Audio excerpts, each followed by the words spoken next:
right, what's up guys? Officially 11 weeks in with the big Super Total Forever program and going pretty well so far. Definitely been able to progress very smoothly across the board, but we started this week off with some low bar squats on my heavy day, built up to this smooth triple at 465, then this decent single at 485, and finished up with a set of 4 at 430 across the board, beating some of my repetition bests of this training block so far. And I went into it with a little bit of fatigue, so was happy with this one. And they were challenging sets, but left a little bit in the tank, so not mad at it at all.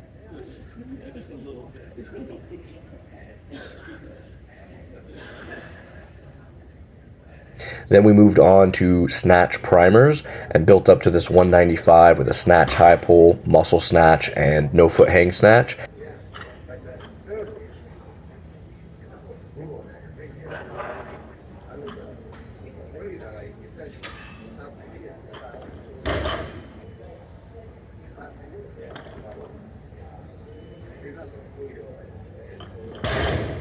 Moved on from there to my every minute on the minute and hit a few singles building up, going really smooth, and then moved smoothly all the way up to 230. Was running short on time, and I wanted to make sure that I can at least get my clean and jerk primers in, even though I wasn't going to be able to get much clean and jerk work in today.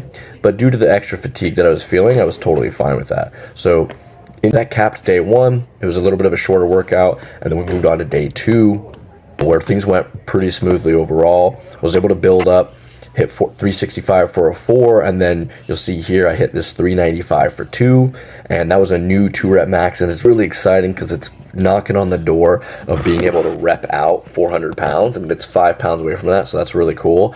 Followed that up with a double at 385, which matched what my best double was, 6 to 8 weeks ago, and then finished with a new set of 4. So this is a 4-rep max of 375, and that went really smoothly. Moved on to some paused sumo deadlifts next, and these went smooth across the board. Was super happy with my positioning, and anytime you're sort of rushed on the every minute on the minute, it really starts to pick up, especially near the end. But was able to finish with a couple sets at 430, which is nice because, as you can see, it's just chipping away, adding a few more pounds each week, and just moving very smoothly. Finished up with a little bit of accessories, and then we moved on to day 3. Started off with some Spoto bench presses and was able to hit this new 5-rep max of 355 pounds. Strength felt really solid, and followed up with 2 challenging sets. I wanted that 325 for 8 at the end here, but only got 7. Then did some super light paused high bar back squats, and then finished that day 3 with some more accessory movements here. Back Friday for my day 4, and started off with some high bar back squats. It was a medium squat day, which means I'm pushing in that 3 to 6 rep range. Hit that top set of 3 at 405. Felt really smooth, so I'm happy to be repping out over 400 pounds again on the high bar squat. And then did a back off set, which you'll see here, of 385 pounds for 5. I honestly wanted to get the weightlifting movements in first, but the way the gym was busy, I had to get started with the squats first, and so that was another reason I wanted to keep a little bit in the tank. But I moved into primers up to 195, and then it was heavy doubles after that. And I actually wanted to save a bit of energy with these snatches so that I could move into the clean and jerks and have more energy for the clean and jerk to prioritize it.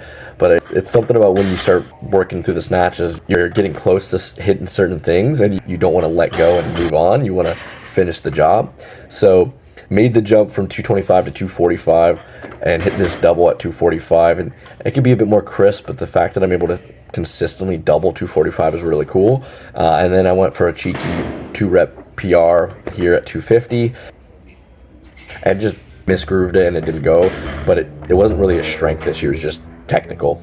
Then I did move into my hang clean and jerk pause split jerk primer, and just got up to 275, and it's never fun to re-rack 200, 300 pounds, but did it and moved up to 300 pounds from here. And I ended up repeating it twice because the first one was just a bit of a big jump, and it just felt a little awkward transitioning from the primer to the regular movement. Hit it again, went really smooth, so decided to go up to this 320, which is adding a little bit to my training block progression, but it went smooth overall, and I'm glad I made that selection. Going into last workout of the week, day 5, I definitely was feeling some fatigue, but hit my warm-ups, moved on to 462 for 6, and that was a new 6-rep training block best.